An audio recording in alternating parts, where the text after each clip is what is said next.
अस्सलाम वालेकुम। मैं उम्मीद करती हूँ आप तमाम लोग खैर आफियत से होंगे।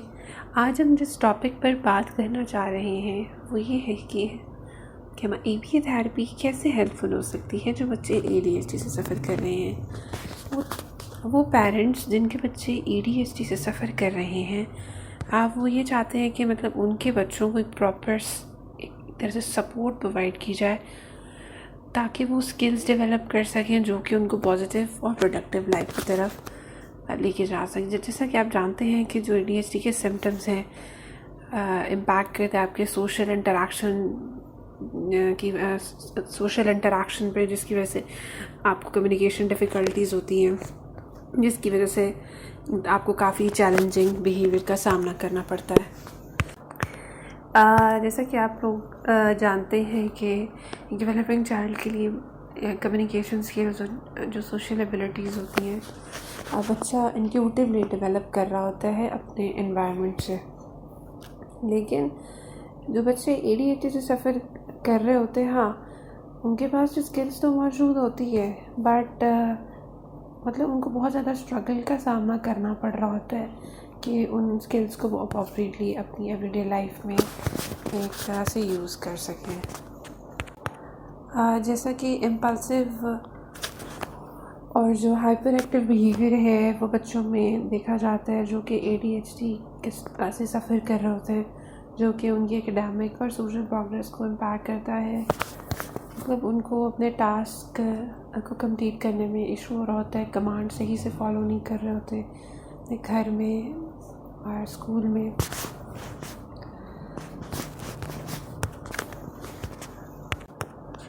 यहाँ पर अकॉर्डिंग टू द रिसर्च कि मेडिकेशन भी बहुत ज़्यादा ही है हेल्पफुल है ADHD के बच्चों के लिए, बट अगर हम मेडिकेशन के साथ उसको जो है ABA थेरेपी देते हैं तो ये भी एक तरह से ग्रेट सक्सेस है इन ट्रीटिंग ADHD। जैसा कि आप जानते हैं कि जो मेडिकेशन है वो तो एक तरह से आपके न्यूरोलॉजिकल लेवल पे काम करती है ना, जो कि ब्रेन को रेगुलेट करती है। लेकिन जो ABA थेरेपी है वो एक स्पेसिफ़िक प्रॉब्लम को बच्चे का जो भी स्पेसिफ़िक एक तरह से प्रॉब्लम बिहेवियर है उसको एड्रेस करना और उसको बच्चे को सेल्फ मैनेजमेंट सिखाना और उसको सेल्फ रेगुलेशन जो है स्किल्स सिखाना और बिहेवियर प्रोग्राम एक तरह से हम लोग इफ़ेक्टिव स्ट्रैटेजीज़ यूज़ कर रहे होते हैं, उसको विजुअल सपोर्ट प्रोवाइड कर रहे होते हैं और उसको हेल्प कर रहे होते हैं कि बच्चा अपने एनवायरनमेंट में जो भी काम है दूसरों पर डिपेंडेंट ना हो, वो खुद कर सके, टास्क को ऑर्गेनाइज़ कर सके और जो है कुछ हद तक चीज़ों को मैनेज कर सके। यहाँ पे बात करते हैं कि अकॉर्डिंग टू द रिसर्च जो ADHD है वो बेसिकली पॉजिटिवली रिस्पॉन्ड करती है parent training intervention like PMT एक एविडेंस बेस्ड अप्रोच है जो कि पेरेंट्स को हेल्प करता है कि वो बिहेवियर मॉडिफिकेशन स्ट्रैटेजीज़ यूज़ करें जो कि बच्चे का बिहेवियर बेहतर बनाने में एक तरह से मददगार साबित हो सकती है जो है घर में।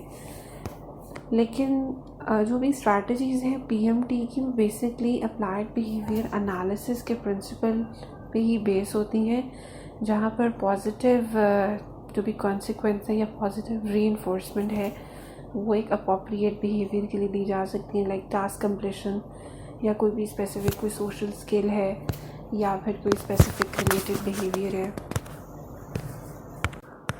यहाँ पर जो है रीइंफोर्समेंट और इफ़ेक्टिव प्रॉम्प्टिंग एंड एक तरह से एडजस्टमेंट ऑफ क्या कहते हैं एडजस्टमेंट ऑफ एनवायरमेंटल कंटेंजेंसी, ये भी इससे भी हम स्टूडेंट की लर्निंग को बहुत बेहतर कर सकते हैं।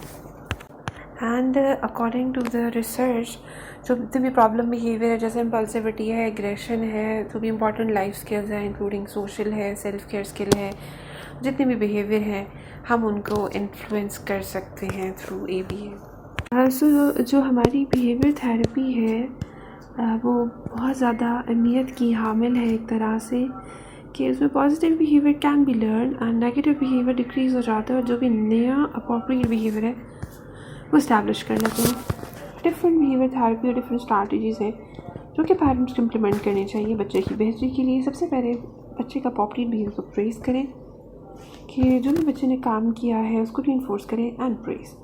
लाइक बच्चा स्कूल से आया, उसने अपने कपड़े चेंज करके उसने हैंग कर लिए, इस बार उसको प्रेज़ करें। बच्चा खाने की टेबल पर बैठा, उसने तमाम जो भी डाइनिंग मैनर्स हैं उनको फॉलो किया, आप उस पर प्रेज़ करें। उसके बाद वो बर्तन जाके अपना सिंक में रखा है, इस पर आप उसको प्रेज़ करें। So basically like it's important to find the good and acknowledge it. फिर इसके बाद बच्चे को क्लियर इंस्ट्रक्शंस दें, बच्चे को क्लियर इंस्ट्रक्शंस दें जो भी बिहेवियर में चेंज आप बच्चे में देखना चाह रहे हैं। लेकिन यहाँ पर ये आपकी ड्यूटी है कि आप एक्सपेक्टेशन बच्चे से बिल्कुल रीज़नेबल रखें और वो चीज़ रखें जिसमें बच्चा एक तरह से उसमें सलाहियत हो बच्चे में करने की है। लाइक फॉर एग्ज़ाम्पल मैं मिसाल दूँ, लाइक बेटा जो भी आपको होमवर्क मिला है आप बैग से डायरी निकालो और वो आप करने लग जाओ, ठीक है। या फिर उसके बाद बच्चे ने एक दफ़ा बच्चा खेल कूद रहा है, उसके बाद बच्चे को कह दो कि बेटा जो भी आपने टॉयज़ जहाँ पे मैं खेले हैं उसके बाद आपने इनको अपनी अप्रोप्रिएट प्लेस में रखना है। सो बच्चे के लिए ये डायरेक्शन फॉलो करना it's quite easy and it's quite simpler. Now the next one is कि पॉइंट सिस्टम रखें because it's important for children to see their progress on day-to-day basis ना, and basically it also allow them to achieve reward that is based upon progress। तो यहाँ पर basic जो गोल है complete करना certain task, जो भी एक्सपेक्टेशन है, चाहे वो घर का काम छोटा मोटा बच्चे की अकॉर्डिंग टू उसकी क्रेडिबिलिटी एंड उसका कोई होमवर्क है सो उनको आप टोकन दें या कोई पॉइंट आप that counts toward a reward. Short term reward ज़्यादा इफेक्टिव है, सच एज बच्चे ने काम कर लिया, आप कहते बेटा थोड़ी देर टीवी देख लो या थोड़ा देर गेम कंप्यूटर पे खेल लो या कोई स्नैक्स वगैरह दे दें, बिकॉज पॉजिटिव रीइंफोर्समेंट एक स्ट्रॉन्गर मोटिवेशन है बच्चे के लिए देन नेगेटिव रीइंफोर्समेंट और punishment. So the next one is behavioral contact. Basically, behavioral contact basically it works better with older children and teens. यहाँ पर आपको एज ए पेरेंट कुछ रूल्स ड्रॉ करने होते हैं and reward for following through, ठीक है। आप ये एस्टैब्लिश पहले तो कराए ना, आप ही काम कर रहे हैं बच्चे के साथ रादर देन कि something you are doing to your child. यहाँ पर एक्सपेक्टेशन बिल्कुल रियलिस्टिक करें, रखें और इम्पॉर्टेंट थिंग्स पे फोकस करें। सबसे अहम बात कि it's an important to maintain their motivation ताकि टारगेट को हम मैनेजेबल और अचीवेबल रख सकें। नेक्स्ट है कंसिस्टेंसी। अगर आप ये चाहते हैं कि कोई चीज़ ज़्यादा देर तक कारामद रहे और बेनिफिशियल रहे so it need to be applied constantly.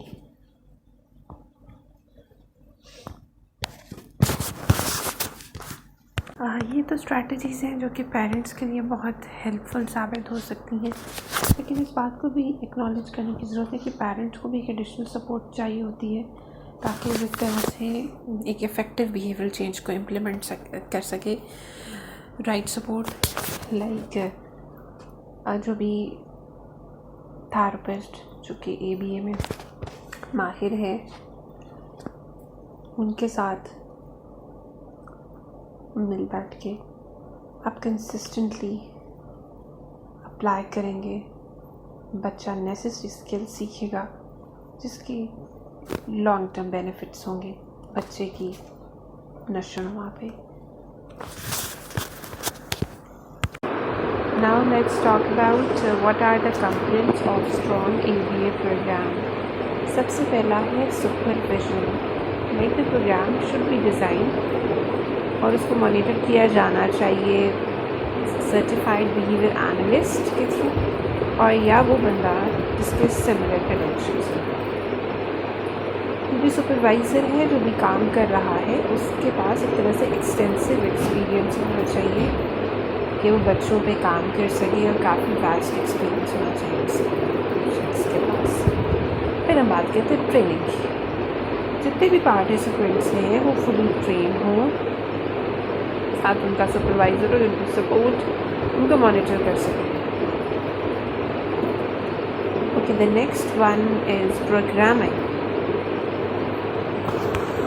जो भी प्रोग्राम है उसको आफ्टर डिटेल असेसमेंट किया जाना चाहिए, देखते हुए बच्चे के स्पेसिफिक स्किल्स और बच्चे के स्पेसिफिक डेफिसिट्स। फैमिली और जो भी लर्नर प्रेफरेंसेस हैं उनको हमें कंसिडर करना चाहिए जब भी हम ट्रीटमेंट प्लान सेट कर रहे हैं। हमें जो है जनरलाइजेशन टास्क भी बनाना चाहिए प्रोग्राम के साथ, ताकि हम जो भी परफॉर्मेंस है स्किल की हम उसको भी मेजर कर सकें। नेक्स्ट हम बात करते हैं फंक्शनल प्रोग्रामिंग। जो भी हम गोल्स सिलेक्ट करें वो एक तरह से बेनिफिशियल हो और फंक्शनल हो उस इंडिविजुअल के लिए, ताकि उसकी प्रोडक्टिविटी उस बच्चे की इंक्रीज़ हो और उसकी जो भी क्वालिटी ऑफ लाइफ इम्प्रूव हो। ये है कि हम different behaviour analytic therapies use कर सकते हैं ताकि बच्चा एक तरह से डिफरेंट चीज़ें सीखे और डिफरेंट वे में चीज़ें अडॉप्ट करें। नेक्स्ट हम बात कर लेते हैं फैमिली ट्रेनिंग की। फैमिली मेम्बर्स को भी उसी तरह ट्रेन किया जाना चाहिए ताकि हम उनको भी सिखा सकें, वो भी स्किल्स रीइंफोर्स करा सकें। ठीक है, उनको भी आप प्लान्स में भी शामिल करें जब आप गोल सेट कर रहे हो बच्चे के लिए।